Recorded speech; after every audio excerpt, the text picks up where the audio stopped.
No one really noticed when Elijah Harper disappeared. In a city like Denver, people vanish all the time, chasing dreams, escaping pain, or just swallowed up by the noise of a world too fast to care.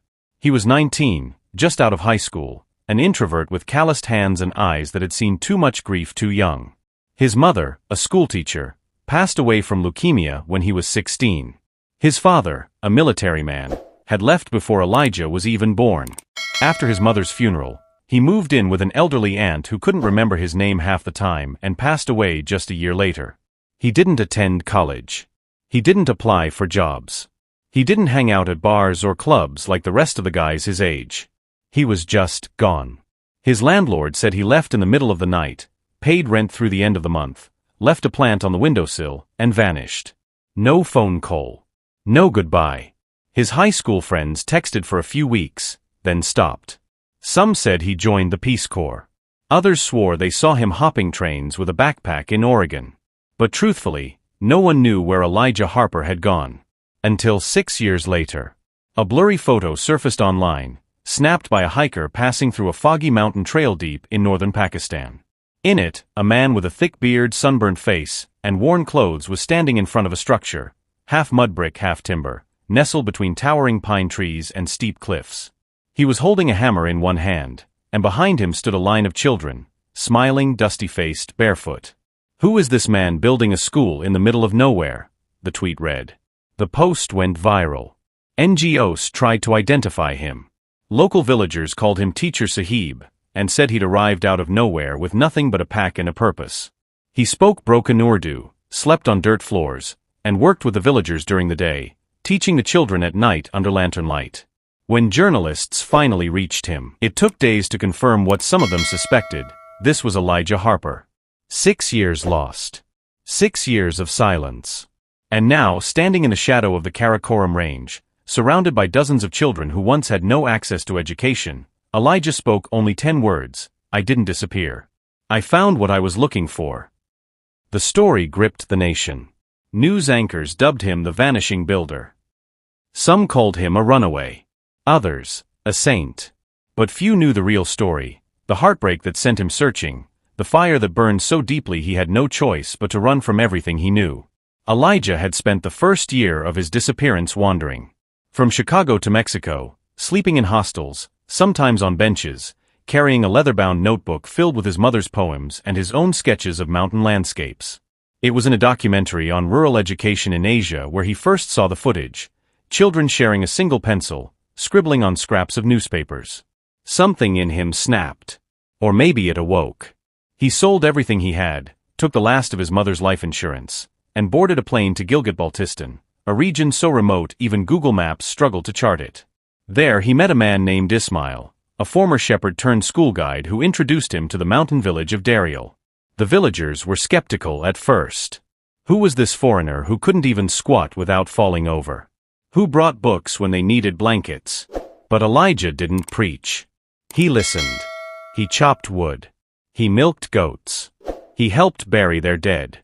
And slowly, they let him in. He learned their language, their customs, their stories. He taught the alphabet on a cracked chalkboard and ran literacy classes for parents under candlelight. The first school was a room with no door and 4 uneven walls. But it was a beginning. When he spoke to the news crew for the first time, Elijah refused donations. "Don't send money," he said. "Send time. Send hands." The world watched, inspired and stunned. Back in Denver, his high school principal broke down in tears. He was always quiet.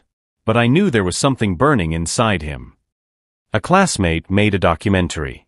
The mayor declared an Elijah Harper Day. And yet, Elijah remained in the mountains, shoveling snow off rooftops, teaching kids how to read, and turning the pain of his past into a future no one expected. That was only the beginning. But for the first time, Elijah's name wasn't lost in silence. It was echoing in the hearts of millions. And if this story stirred something inside you, if it reminded you that purpose is sometimes found in the most forgotten places, then don't forget to subscribe for the next part. Elijah's journey is far from over, and trust me, what comes next will change everything. Hadn't spoken to anyone from home in over a year. His old number had long stopped working. Elijah stood at the edge of a mountain ledge, overlooking the sprawl of Dariel Valley, a jagged sea of stone and silence. A breeze pushed through the snow-tipped pines, and children's laughter echoed faintly from below, where makeshift chalkboards leaned against rocks. A school made of earth, and Will was being born here, far from anything familiar. Just 2 years ago, he had arrived in this remote corner of the world with nothing but a worn journal and a naive promise. If I can't find peace, I'll build it with my hands. He'd first slept in a shepherd's stable, blanketed by the smell of goats and smoke. He didn't speak the language, didn't understand the customs, didn't know if he'd survive the winter. But something inside him, some burning silence, told him to stay. Every morning, he'd wake up at dawn and haul stones. With bloodied palms, he'd dig ditches. He traded English lessons for meals, carved nails from scrap metal, and built ladders from fallen trees. He wasn't trying to be a hero. He was trying not to disappear. And in every brick he placed, in every board he hammered down, he left behind a piece of the boy who once felt invisible. They didn't ask about his past. The villagers didn't need to know what he'd run from. They saw the way he looked at the children, like they were a chance to rebuild something sacred. A woman named Ozma, strong-voiced and sharp-eyed, was the first to join him. She translated. She bartered for tools. She challenged his stubbornness. "If you want them to learn," she once said, pointing to the barefoot boys chasing chickens near the river, "then you need to stay through the snow. You need to prove you're not a ghost." And so he did. He stayed. Through storms that collapsed walls. Through fevers that made him shiver alone under canvas. Through weeks where he only ate lentils and silence. When funds ran dry, he sold his old watch and the only jacket he brought from home. When loneliness clawed at his ribs, he drew chalk alphabets on cave walls just to feel purpose echo back. In those first 2 years, he failed more than he built. Roofs leaked. Supplies vanished. Kids got sick. But the villagers watched. They noticed how he buried his pride under every stone. And slowly they came. Ismail brought wood. Fatima offered spices and water. Ozma taught him lullabies in Pashto. And one day, a boy named Dud barely ate, pressed a flower into Elijah's calloused hand and whispered, "Ustad." Teacher. That night, Elijah wept into the soil he'd been leveling all week. Not because he was proud, but because, for the first time in his life, someone saw him not as a failure, not as someone who ran, but as someone who stayed. The foundation was no longer just physical. It was spiritual. It wasn't about walls. It was about worth. The school began to take shape not because Elijah was extraordinary, but because he had finally stopped asking for forgiveness and started offering it.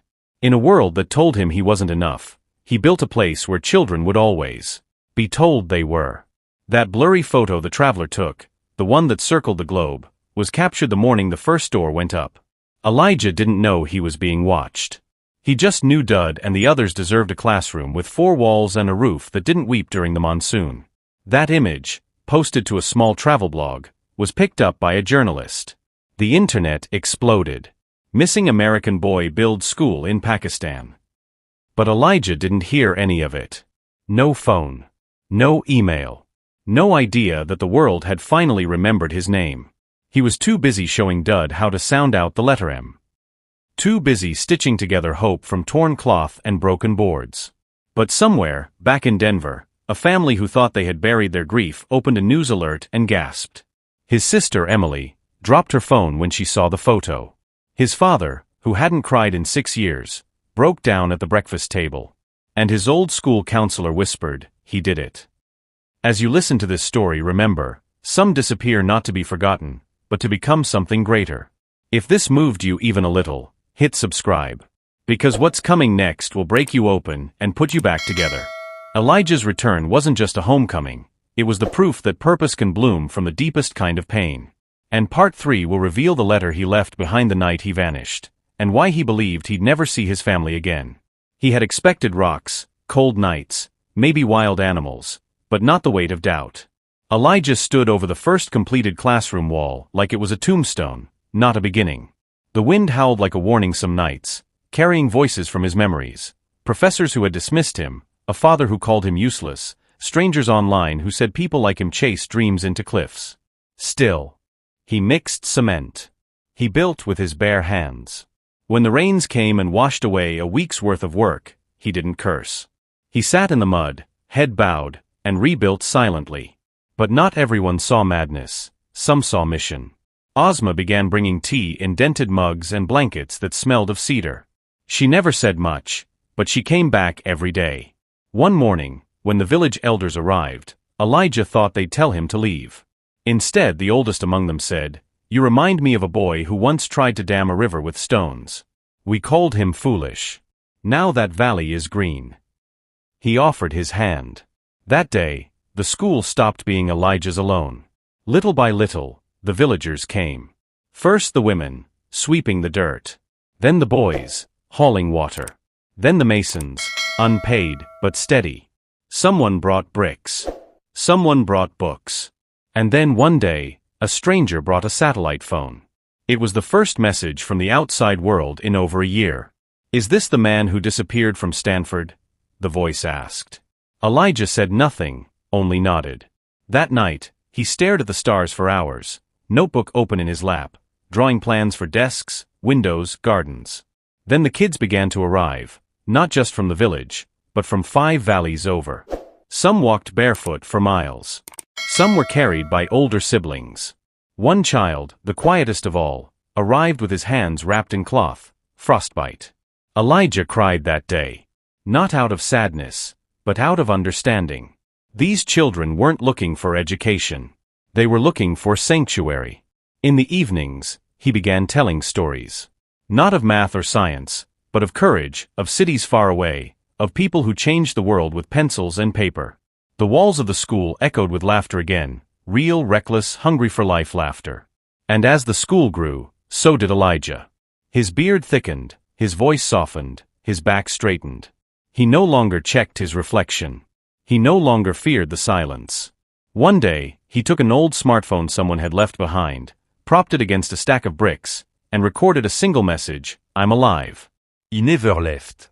I just went to build something that mattered." He didn't post it. He saved it. Because deep down, he knew that his story wasn't ready to be told, not yet. Not until the roof was sealed and the last child had a seat.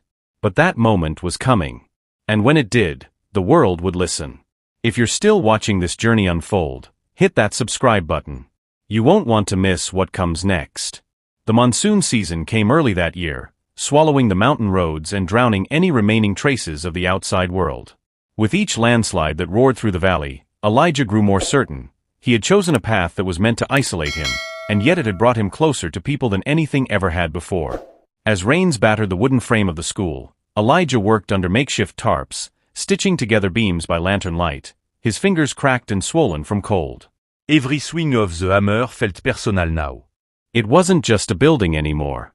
It was proof to himself that he wasn't the coward his father once said he was when he'd run away.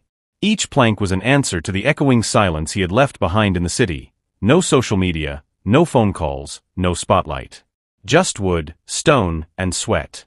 Ozma became his shadow, showing up daily with food and stories, slowly cracking open his solitude. One day, she brought her younger brother Wasim, who had a stutter and wouldn't meet Elijah's eyes.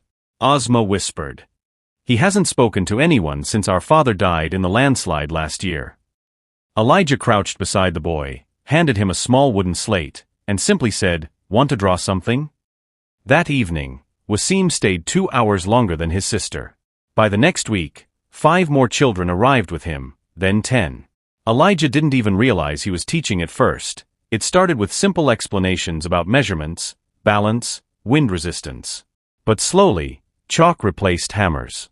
Blueprints became lesson plans.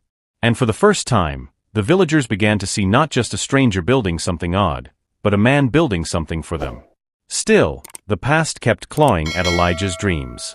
He saw his mother's disappointed face, the goodbye letter he left crumpled on her kitchen table, his friends' unanswered messages. He'd vanished on purpose. But now these children, these kids who walked miles every morning on rocky paths with sacks of potatoes instead of backpacks, they looked at him like he was there, like he had never left. One night, a boy stayed behind. His name was Bilal, 12, sharp eyes, constantly asking questions. "Sir," he asked, "why do you sleep here and not in a real house?" Elijah smiled. "Because I'm building one, piece by piece." Bilal nodded slowly, then said, "I want to build a school too someday. For my village, farther up the mountain. Elijah's throat tightened. For a moment, he saw himself young, full of grand visions, unshaped by heartbreak. That night, he walked up to the same ridge where he'd once scouted for wild dogs, now quiet under a silver moon. He looked down at the patchwork school, roof now almost complete, children's voices still faintly echoing from below. He whispered to the wind, "Was this what I was meant to become?" But before the wind could answer, a sharp cry pierced the night. Wasim, caught on the narrow ledge above the water canal, clutching a wet book, feet slipping. Elijah sprinted faster than he ever had in his life, leapt into the icy current, and caught the boy just before he fell into the drop. They both lay in the mud for minutes, coughing, soaked. Wasim didn't stutter when he finally said, "You saved me." Elijah just nodded, chest heaving, adrenaline burning. From that day forward, the village called him Ustad Sahib, the teacher. The elders who once viewed him with suspicion now offered wood, grain, and stories of the mountain's past. Ozma began teaching reading beside him, and on the first morning of spring, the two of them stood outside the completed school building, a modest wooden structure with mismatched windows, a bell made from an old car rim, and a blackboard donated from a ruined government office miles away. And as children flooded the steps, laughter bouncing off the stone walls, Elijah pulled out his rusted phone once more, pressed record, and said, "If anyone's still looking for me, this is where I've been. This is who I became." His voice was calm. His hands were steady. And this time, he hit send. They didn't believe it at first. How could they? 6 years of complete silence, of faded missing posters and unanswered calls, and then a 42-second video on Facebook showing Elijah standing on a ridge above a wooden schoolhouse with a dozen mountain children behind him. No news outlet covered it, no fanfare. Just a man in a plain white shirt, eyes sunken but soul glowing, saying, "If you're watching this, I didn't run away. I ran toward something." The video ended with the children shouting something in a language most couldn't understand, but their laughter was unmistakable. In the days that followed, the internet did what it always does, it dug. People found old photos of Elijah, the boy genius, the non-profit wunderkind, the Ivy League graduate who vanished in 2019, weeks after his foundation had its largest funding round. Rumors of fraud swirled back then. A partner accused him of embezzling. Family thought he was dead. And now? He was in the Karakoram Mountains of northern Pakistan, teaching math with sticks in the dirt and using broken chalkboards. But this part of the story wasn't about the shock. It was about what Elijah had built when no one was watching. The school wasn't just a building, it was a living, breathing hope. It started with 5 kids from the nearby village, then 12, then 32. No desks, no electricity, no textbooks. Just Elijah, a solar panel, an old laptop running offline Wikipedia, and an iron will. He taught science through storytelling, geography through hiking, and empathy by example. His hands, once soft from office work, were now calloused and cracked. He built benches out of scrap wood and carved pencils from branches. At night, he'd lie under the stars with the kids and point at constellations, telling them stories of the world beyond the mountains. Word spread.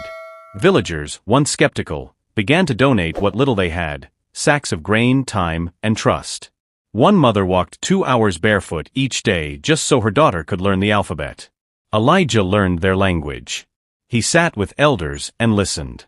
When floods came and wiped out the trail to the school, he rebuilt it with his bare hands. He never left, not even when malaria hit, not even when the snow made the region impassable for months. And then came the unexpected email. A journalist named Sonia, who had covered his disappearance years ago, somehow saw the video. She booked a flight, rode a donkey into the mountains, and cried when she saw him. "You could have had millions," she said. "I still do," Elijah replied, motioning to the kids. The article she wrote went viral. Donations flooded in. NGOs reached out. But Elijah refused most of it. "We'll grow slow," he said, "so we grow right." One day Wasim, the boy he saved from the canal, stood in front of the class, holding a chalk nub, teaching math to the younger ones. Elijah watched from the doorway, tears in his eyes. "This is why I disappeared," he whispered. In that moment, he knew he hadn't vanished. He had simply reappeared where he was most needed. His absence had become his greatest act of presence. The world, obsessed with speed and scale, had missed the quiet revolution happening on that mountainside. But for the children who now dreamed of becoming teachers, doctors, and maybe even astronauts, Elijah wasn't just a missing man found. He was the reason they'd been found too. So when he wrote a letter to his younger self and taped it to the back of the school door, it didn't say don't give up or stay strong. It said only this: sometimes, to find your place in the world, you have to vanish from the one that wasn't yours to begin with. If you're still watching, don't forget to subscribe. They came for him not with police sirens or anger, but with silence. His parents standing on the edge of the schoolyard one cool morning, their city shoes coated in mountain dust, their faces sunken with years of worry, disbelief trembling behind their cautious smiles. Elijah froze mid-sentence while teaching, the chalk in his hand falling to the ground. 6 years had passed since he vanished from their lives, from the world really, and in that moment, the air seemed to hold its breath. His mother didn't cry, not at first. She simply walked forward and touched his face as if she needed to confirm he was real, her fingers trembling against the man her son had become. The reunion wasn't loud, it was sacred, almost awkward, as the gulf between past and present collided in slow motion.